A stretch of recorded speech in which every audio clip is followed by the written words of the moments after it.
Ahora quiero ya arrancar con el mensaje que tenemos para el día de hoy. Si usted anda su Biblia, saque su Biblia en Romanos capítulo 7, versículo 13.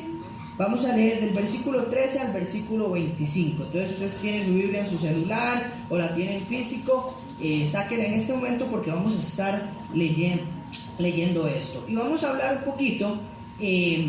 Pablo, quien escribió esta carta a los romanos, él escribe esta carta explicando un poco cuestiones de la fe cristiana, las cuestiones básicas y fundamentales de la fe cristiana a la iglesia que estaba ubicada en Roma.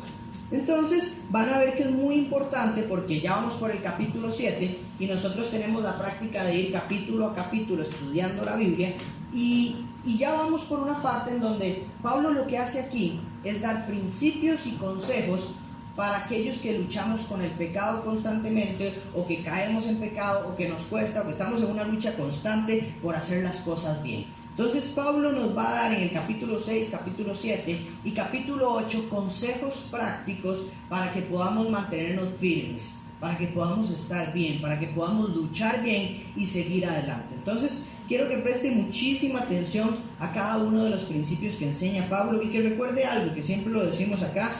No son mis palabras, es Dios hablando a través de su palabra. Yo nada más transmito lo que dice su Biblia, de alguna forma en que todos podamos comprender y aplicarlo a nuestra vida. Entonces acompáñenme a orar y ya vamos a iniciar. Padre, gracias por este tiempo, gracias por tu palabra, gracias por tu misericordia, gracias porque tenemos la Biblia fácilmente desde nuestros celulares o en físico y no hay temor de que alguien nos venga a hacer daño o que nos persigan o que nos saquen de este lugar. Gracias, Señor Jesús, por ese privilegio. Gracias porque tuviste la maravillosa idea de enseñarnos a través de la Biblia y hoy, miles de años después, podemos seguir entendiéndote, conociéndote y ubicarnos en un propósito maravilloso que tenés para nuestras vidas a través de tu palabra. Señor, quiero pedirte que hables vos en este momento, Señor, que sea tu sabiduría, que sea tu dirección y que tu Espíritu Santo dirija este tiempo. En el nombre poderoso de Jesús. Amén. Ok, capítulo 13. Voy a leer algunos capítulos y vamos a ir sacando los principios. Entonces acompáñenme. Dice el capítulo 13. Pero ¿cómo puede ser? ¿Acaso la ley, que es buena, provocó mi muerte? Por supuesto que no.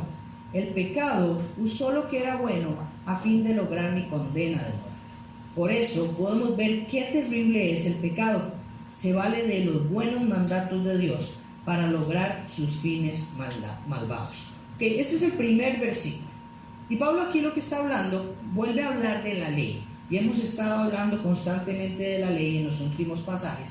Pablo se ha esforzado en explicarnos qué es la ley, para qué sirve y en qué consiste. La semana pasada hablábamos que la ley son los mandamientos de Dios. Y que no son solo 10 mandamientos, sino que son aproximadamente 650 mandamientos que nosotros debemos cumplir para ser santos, intachables y perfectos delante de Dios. Pero la realidad es que no los cumplimos. La realidad es que mentimos fácilmente, que hacemos daño a las personas, que somos violentos, que hay pecado en nosotros y que pecamos constantemente. Entonces eso nos deja en una encrucijada, que es la que Pablo plantea, en decir, ok, entonces la ley es mala, porque la ley me ha provocado pecar.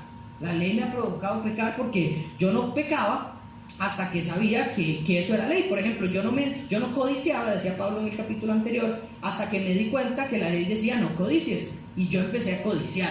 Entonces Pablo decía esto, como significa que la ley es mala, que los mandamientos de Dios son malos. Y Pablo lo que explica es lo siguiente, que los mandamientos de Dios no son malos, sino que los mandamientos de Dios son un espejo que nos permiten a nosotros vernos delante de ese espejo y en ese espejo ver la perfección que Dios anhelaba que tuviéramos, pero el reflejo que se ve en ese espejo es lo incapaces que somos de cumplir esos 650 mandamientos. Entonces la ley no es mala.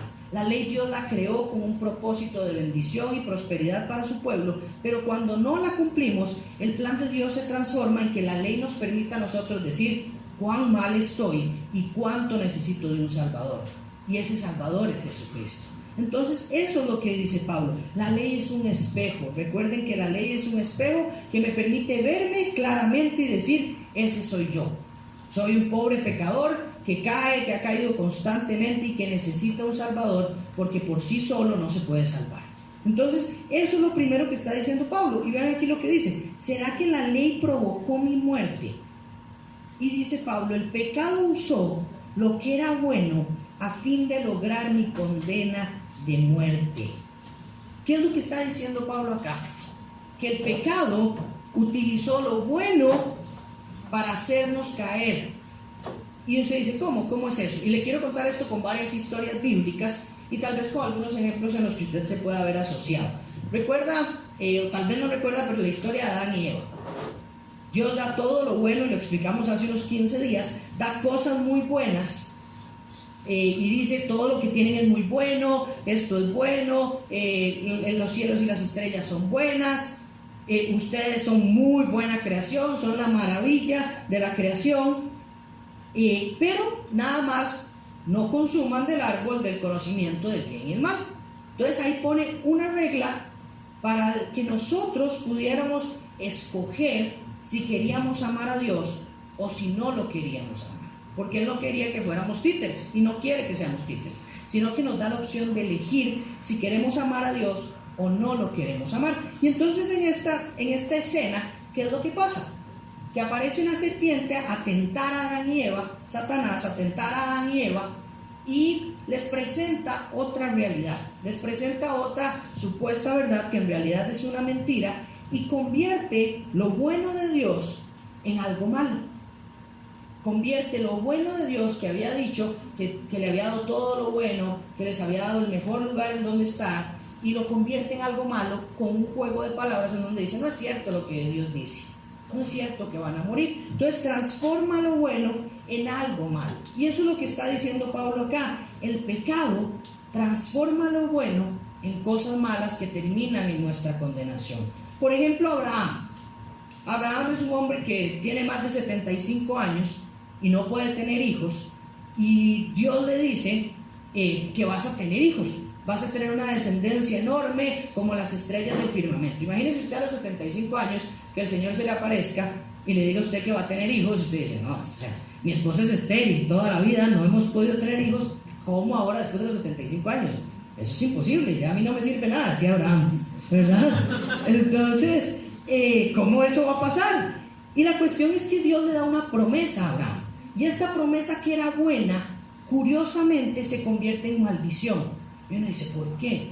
Porque Abraham, en su desesperación por obtener lo bueno que Dios le había dado, utiliza sus métodos para cumplir la promesa y tiene relaciones sexuales con Agar, que era la sirvienta de ellos, para hacer que la promesa se llevara a cabo. Porque Agar no era estéril. Entonces, ¿qué dijeron? No, resolvamos esto a nuestro modo, porque vemos que Dios no aparece.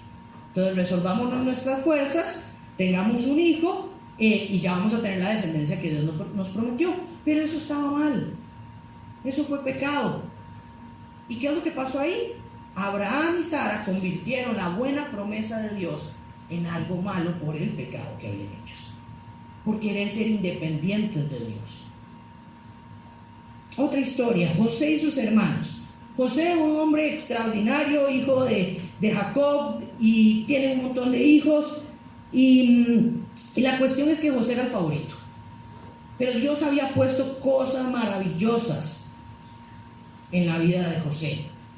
Tenía visiones, tenía sueños increíbles y tenía un propósito marcado por Dios espectacular. Era bueno para su familia. El pecado de su familia, el favoritismo de su padre, para empezar, que no era correcto, y la envidia de sus hermanos, que es pecado, provocó que lo bueno que había dado Dios a esa familia se convirtiera en maldición, porque terminaron vendiendo a su hermano con la intención de que más bien se muriera. Le dijeron a su papá que un animal se lo había comido, y algo bueno que Dios puso en una casa se convirtió en algo malo por causa del pecado. David y Saúl, otro ejemplo claro. Dios provee a David para salvar al pueblo de Israel, pero la envidia del rey anterior, el rey Saúl, provoca que algo bueno se convierta en algo malo. En vez de ser de bendición, ¿qué pasa con Saúl? Se enoja, se molesta y empieza a perseguir a David, hasta que trata de matarlo, trata de eliminarlo, y al final termina en condenación y termina suicidándose. Entonces, algo que era bueno para el pueblo terminó en algo malo. por causa del pecado. ¿Y a usted no le ha pasado lo mismo? Yo recuerdo a veces cuando yo era carajillo y no sé, por alguna razón íbamos a un paseo familiar o íbamos a ir a un paseo familiar y de alguna forma teníamos los recursos o algo así, y un día antes o 2 días antes algo pasaba y todo el mundo se peleaba en la casa. Todo el mundo se agarraba y ya todo el mundo, yo voy a ir a la playa, que vaya usted solo, o no, yo no quiero ir con mis papás, yo me voy con un amigo. Siempre nos pasaba eso. Y yo no sé si usted se siente identificado, pero a veces pasa que en las casas hay bendiciones, hay cosas buenas, que va a ir a estudiar a algún lado, que tengo un carro, que tengo una nueva casa, que tengo un nuevo trabajo, y en vez de convertirse en bendición, se convierte en maldición por el pecado que hay en nosotros. Porque hay discordia, porque hay envidia, porque hay celos, porque hay amargura. Y eso que hay en nuestro corazón convierte lo bueno en lo malo. Y eso es lo que está diciendo Pablo. La ley es buena, pero el pecado de nosotros utilizó esta ley que era buena para llevarnos a la muerte, para condenarnos, para tomar la bendición y llevarnos a la muerte. El pecado que está en nosotros se las ingenia de alguna forma para llevar todo lo bueno, para convertir lo bueno de parte de Dios en condenaciones y muerte para nosotros. Y la humanidad pecadora, nosotros como pecadores hemos tomado cada regalo de Dios, cada buen regalo de Dios, y nos hemos sobrepasado en los límites que Dios ha establecido para que ese regalo sea disfrutado. Por ejemplo, la sexualidad. La sexualidad es un regalo de Dios, y a veces en algunas iglesias no se habla de eso por miedo, por tabú, pero es un regalo de parte de Dios. Pero nosotros hemos extralimitado ese regalo, lo hemos tratado como nosotros queremos, y hoy tenemos un montón de pésimas consecuencias como violaciones, como abusos, como abortos, como trata de personas, porque hemos abusado de un regalo de Dios. Entonces nuestra humanidad pecadora siempre toma cada buen regalo de Dios y abusa de los límites y lo convierte en maldición. Entonces ya ahora hablar de la sexualidad no se habla como un regalo, sino se habla con temor porque puede traer cosas malas a los que escuchen, cuando no era el principio de esto. El matrimonio es un regalo de Dios y se ha convertido en maldición para muchos por el pecado que hay en nosotros. La crianza de los hijos es un regalo de Dios, y tener un hijo se ha convertido en maldición en algunos por el pecado que hay en nosotros. Entonces eso es lo que está diciendo Pablo acá. Y ve el versículo 14.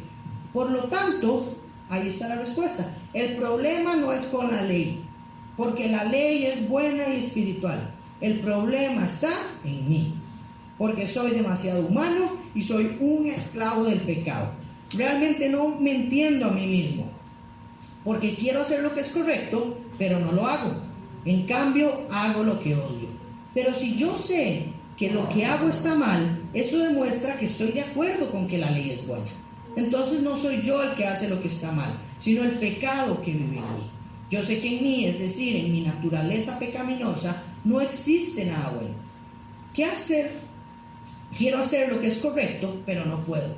Quiero hacer lo que es bueno, pero no lo hago. No quiero hacer lo que está mal, pero igual lo hago. Ahora, si hago lo que no quiero hacer, realmente no soy yo el que hace lo que está mal, sino el pecado que vive en mí. Okay, esto tiene un poquillo como de trabalenguas y es medio enredadillo y no sé cómo hago lo que no quiero, no hago lo que quiero, ¿cómo es eso? No entiendo nada. Bueno, vamos a desenmarañarlo un poquito y entenderlo más. Vean lo primero que dice: el problema no es la ley, sino que el problema está en mí. Como lo venimos diciendo, Dios da muchas cosas buenas a su creación y nosotros lo echamos a perder. Dios da trabajo, Dios da iglesia, Dios da casa, Dios da dinero, Dios da capacidades, Dios da carros, Dios da familia, Dios da muchísimas cosas.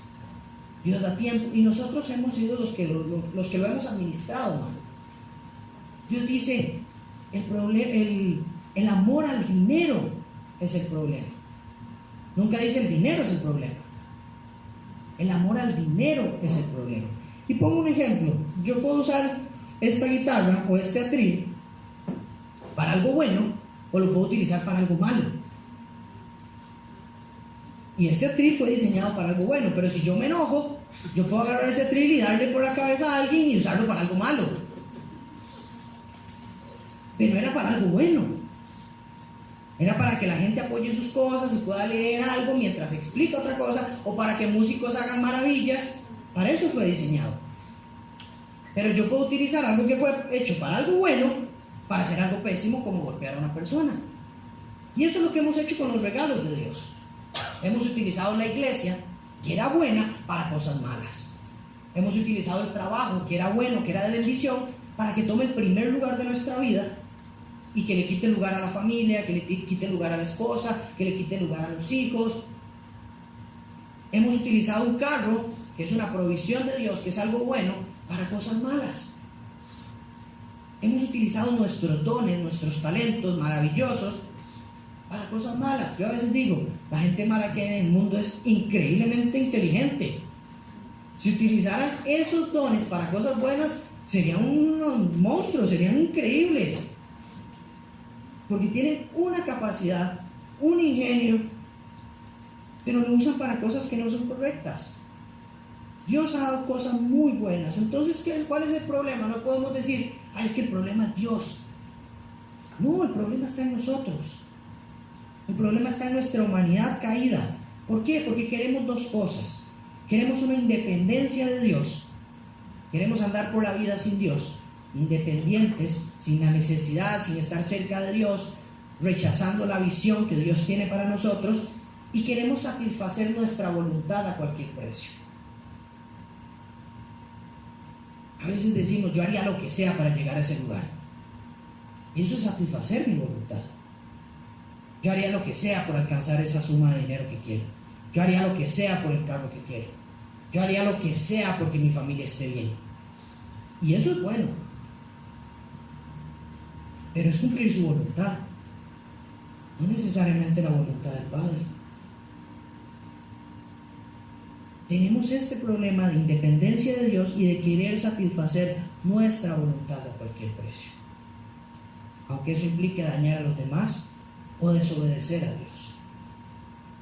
A veces trabajamos y queremos alcanzar metas en nuestro trabajo y ponemos en riesgo nuestros principios y lo que Dios nos ha enseñado con el fin de alcanzar las metas que nuestro trabajo nos pide. Y eso es porque queremos satisfacer nuestra voluntad a cualquier precio. Vea que Pablo dice, soy demasiado humano. Ese es el problema. Soy esclavo del pecado. Somos demasiado egoístas, dice Pablo. Nuestra vida gira en torno de los deseos de nuestra voluntad. Y si estos no son alcanzados, yo hago lo necesario para que sean alcanzados. Y usted dice, sí es cierto. Pero le cuento algo, en la iglesia también pasa. He visto personas que aquí vienen a serrucharle el piso a cualquiera por alcanzar una posición. Porque a veces decimos, no, es que aquí están los buenos, afuera están los malos. No, somos igual de pecadores bajo este techo que fuera de este techo.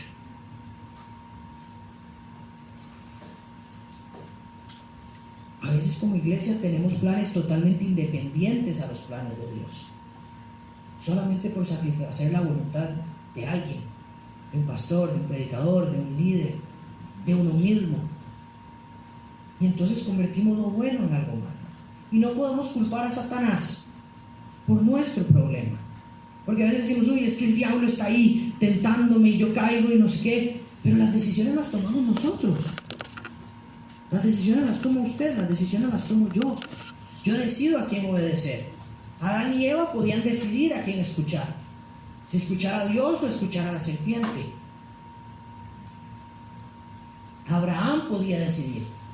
O escucho la promesa de Dios y me quedo tranquilito, o escucho la voz de mi esposa y tengo relaciones sexuales con Agar. No quiero decir que no escuche la voz de su esposa, ¿verdad? Tenga cuidado, no he dicho eso.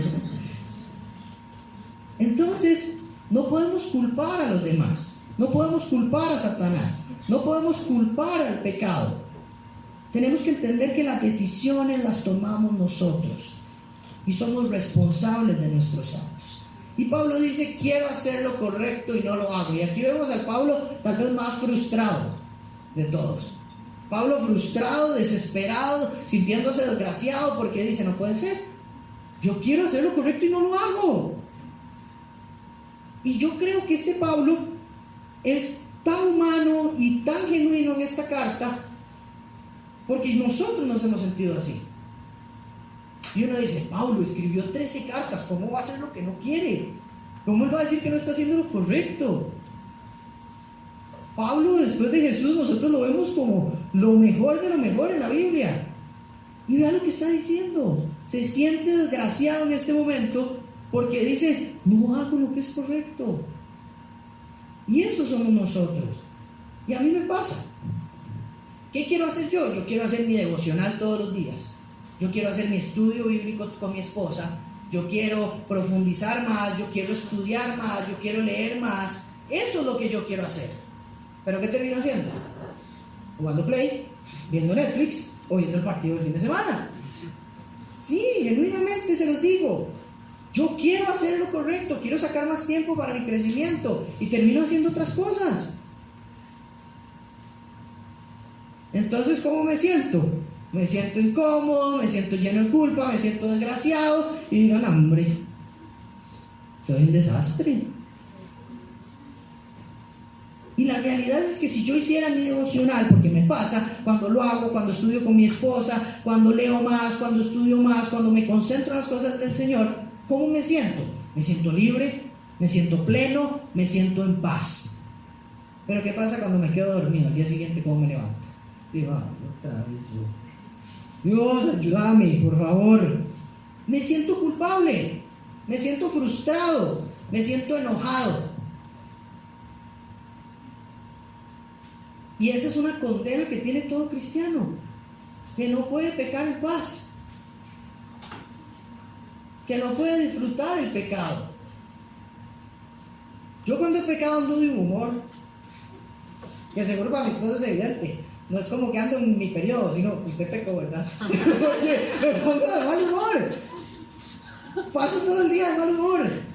Ando irritable, ando insoportable. Y es porque paso en un enojo conmigo, porque no hago lo que es correcto. Y esa es nuestra realidad. Pablo expresa esa frustración acá. ¿Y qué dice Pablo? Hay un estado de pecado en nosotros. Esa es la verdad.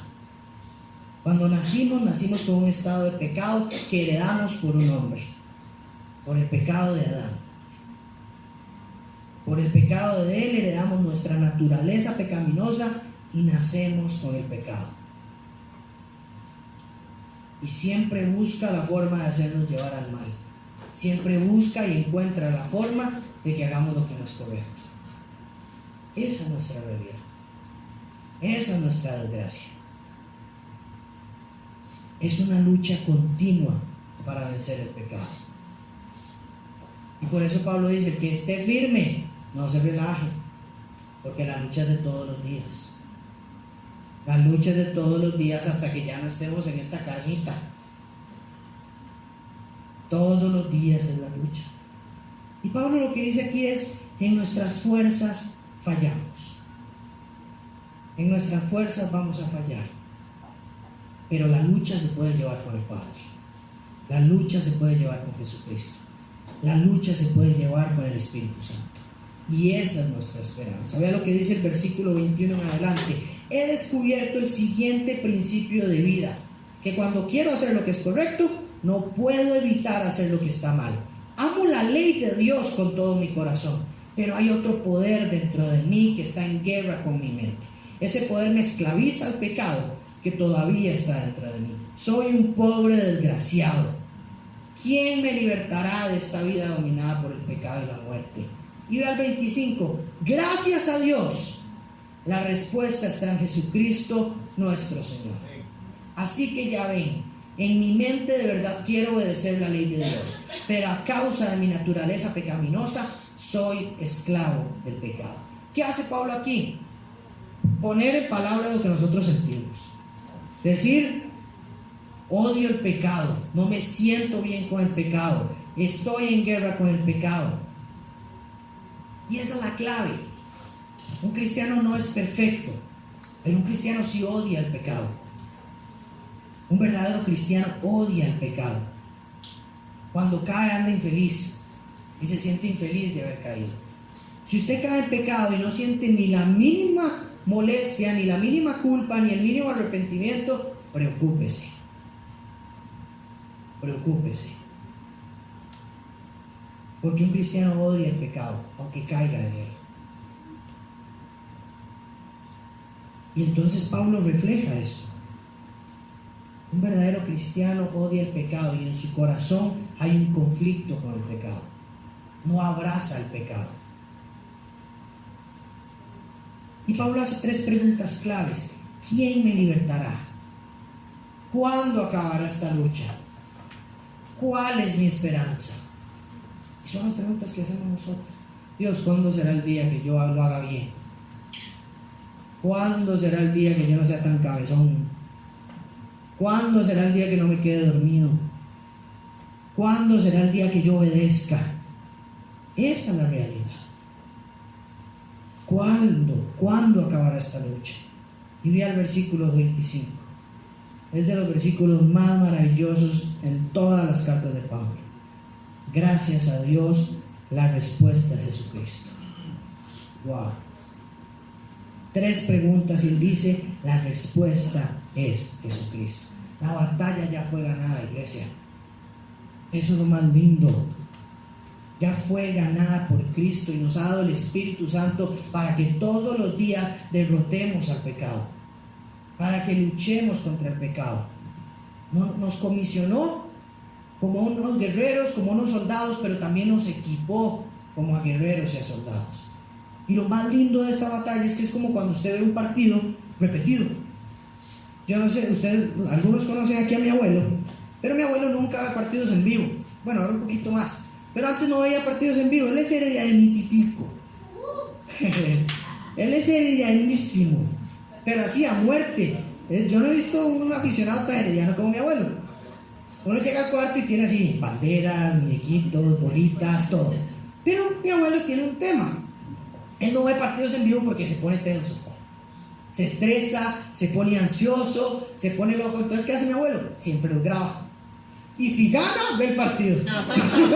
Si no gana, no ve el partido. Deja el VH ahí y lo utiliza después para grabar otra merenga. Pero mi abuelo siempre hace eso. Graba todos los partidos de Heredia. De hecho, un tiempo cuando yo trabajaba en la U y había partidos de Heredia y a mí me tocaba conseguir los videos, yo siempre llamaba a mi abuelo.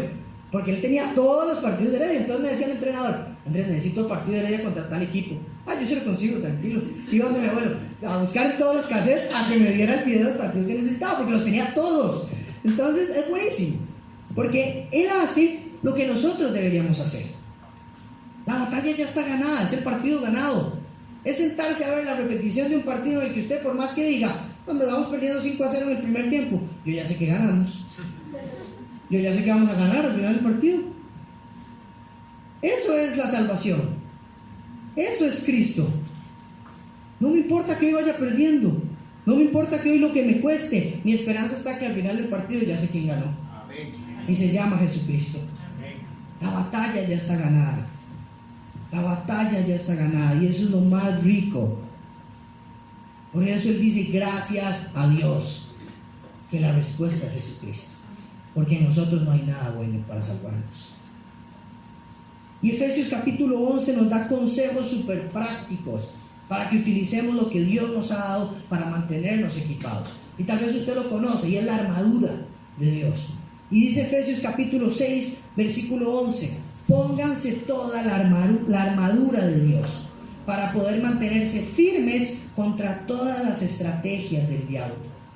Versículo 13, por lo tanto, póngase todas las piezas de la armadura de Dios para poder resistir al enemigo en el tiempo del mal. Así, después de la batalla, todavía seguirán de pie, firmes, defiendan su posición, poniéndose el cinturón de la verdad y la coraza de la justicia de Dios. Pónganse como calzado la paz que proviene de la buena noticia, a fin de estar completamente preparados. Además de todo eso, levanten el escudo de la fe para detener las flechas encendidas del diablo.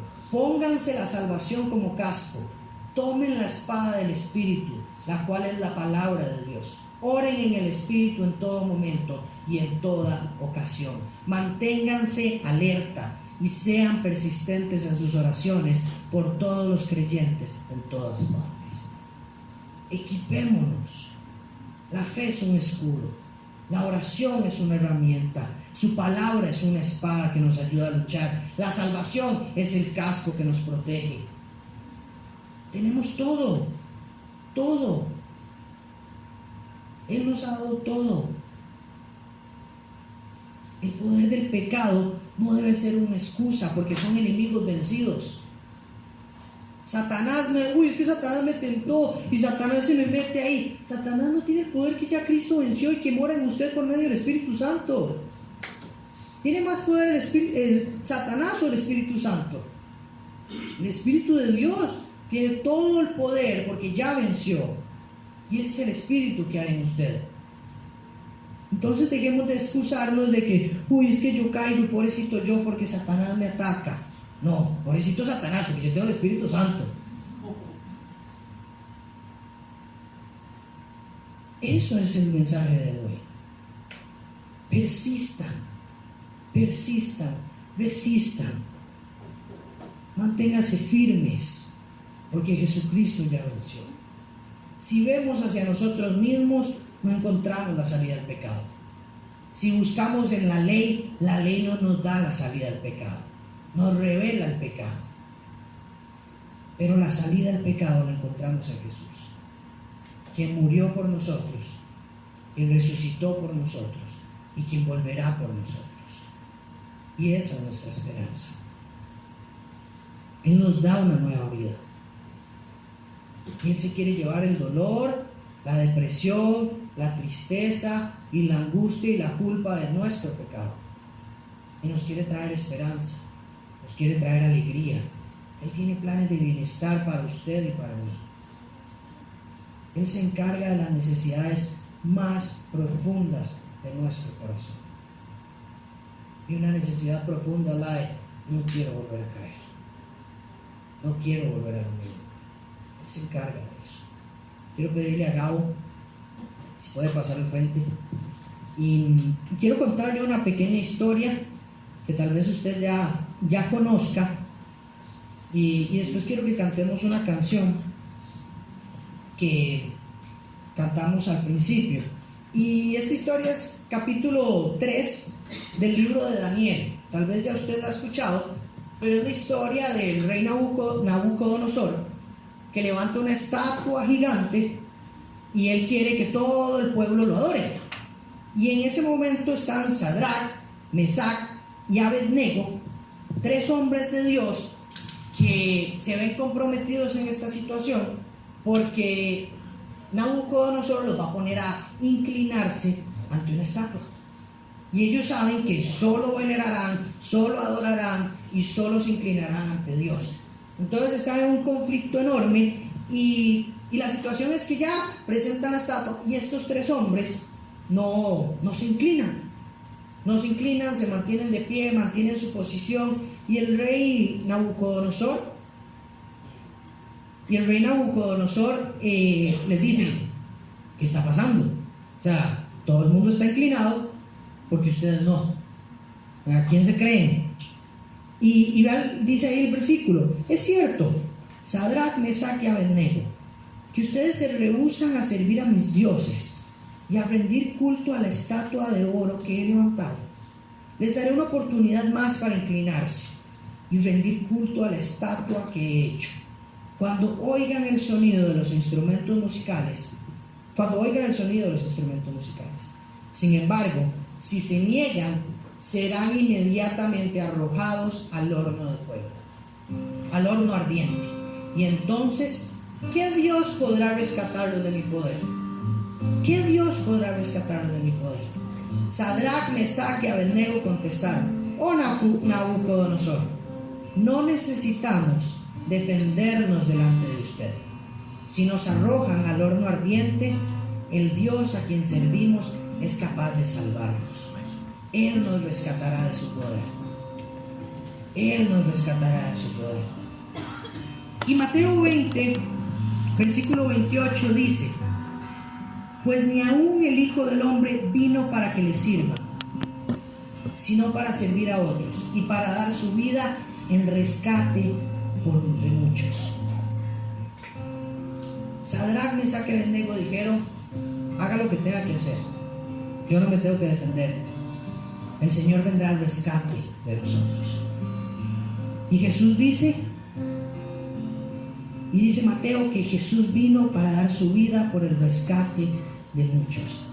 Y esa palabra rescate en el idioma original significa, se dice lutrón, y el significado es comprar dinero por esclavos, o otra definición es el precio de un rescate. O sea, ¿qué está diciendo aquí Jesús? Que a pesar de que estamos vendidos al pecado, porque eso significa el término esclavos del pecado, que hemos sido vendidos al pecado, que hemos sido comprados por dinero, que hemos sido comprados de ser esclavos, que ya no somos más esclavos porque hemos sido comprados. Eso es lo que significa rescatados. Cuando nosotros decimos me viniste a rescatar, que es esta canción que vamos a terminar cantando, significa Jesucristo, pagaste con sangre para liberarme del pecado, pagaste con sangre para que yo no sea más esclavo, pagaste con sangre para que yo sea libre de la culpa del pecado y de la condenación del pecado. Jesús, pagaste por mí. ¿Quién me liberará? He sido liberado por Jesucristo. Imagínense esto, éramos esclavos, atados, encerrados en un cuarto, bajo celda, sin luz, totalmente amarrados a nuestro pecado. Y aparece un hombre que ni siquiera conocemos y dice, salga de esa cárcel, yo me quedo aquí en vez de usted. Yo me quedo atado en vez de usted. Yo sufro su castigo para que usted salga de aquí y disfrute el propósito que tengo para usted. Porque usted es un hijo que yo amo. Porque yo estoy dispuesto a darlo todo por usted. Ese es el mensaje de Jesús, que está dispuesto a darlo todo por usted. Que tanto amó Dios al mundo, que dio a su Hijo para que usted y yo tengamos vida eterna, y que no vino a condenar al mundo, sino vino a salvarnos. Esa es la realidad. Y quiero pedirle que ahí donde usted está, que cierre sus ojos un momento y que escuche o cante si quiere esta canción. Y con eso vamos a ir terminando, porque la canción dice, clamé y me viniste a rescatar. Y algunos de nosotros ni siquiera hemos clamado, y aún así ha venido a rescatarnos, y aún así ha dado el paso. Entonces yo quiero que esta noche usted pueda tomarse el tiempo de clamar y decir, Señor Jesús, yo necesito un rescate. Y el mensaje de hoy se ha llamado así, SOS, que es un grito de socorro, un grito de auxilio, porque es lo que necesitamos nosotros. Necesitábamos ser auxiliados de nuestro pecado y liberados por la sangre de Jesucristo.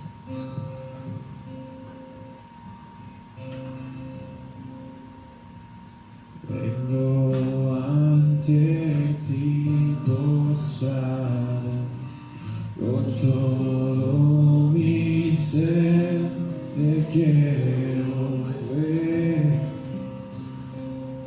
Tuyo soy, Señor.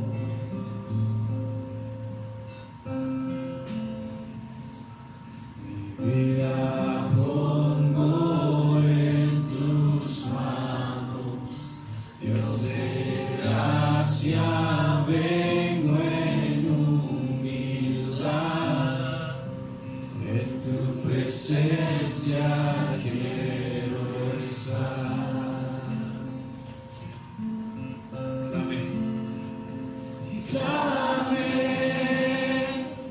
Me oíste, me viniste a rescatar, contigo quiero estar.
pueblo clamando, Señor. Este es tu pueblo alzando su voz valientemente diciendo: Señor, ven y rescátanos. Vení, rescatarnos de nuestro pecado. Vení, sacarnos de donde estamos metidos. Vení, sacarnos de nuestra maldad, de nuestra envidia, de nuestra mentira, de nuestra idolatría. Vení, Señor, sacarnos de donde estamos, Padre. Vení, rescatarnos de nosotros mismos, Padre. Gracias, Señor Jesús, por tu amor. Gracias, Señor Jesús. Padre, queremos pedirte perdón por cada una de nuestras fallas, Señor, por nuestro pecado, porque hacemos lo que es incorrecto, Señor. Pero hoy nos aferramos a tu gracia, a tu amor increíble, a tu amor invencible. Y tu palabra que dice que no hay mayor amor que el que da su vida por sus amigos. Tú diste tu vida por nosotros. Somos tu obra maestra. Somos lo más maravilloso de la creación. Somos lo más lindo que creaste. Somos lo que más amas. Somos lo que más amas. Tu amor profundo, tu amor incansable, tu amor incondicional ha venido a rescatarnos. Y hoy queremos aferrarnos a esa cruz y entender que en nuestra fuerza no hay nada que podamos hacer. Pero esa cruz y lo que hiciste ahí, Señor, fue suficiente para nosotros. Padre, te esperamos Jesucristo. Te esperamos tu segunda venida con un anhelo ferviente, Señor, con ganas de recibirte, con ganas de estar en tu presencia, con ganas de salir de este cuerpo de pecado y disfrutar eternamente de tu presencia, tu misericordia, Señor. Señor Jesús, gracias por la iglesia, gracias por este tiempo. Te bendecimos, te adoramos. Te pedimos que nos lleves con bien a casa, que sigas transformando nuestros corazones durante la semana y que esto no sea una noche de emoción, sino sea una vida de convicción y de amor al Padre en respuesta a lo que has hecho por nosotros.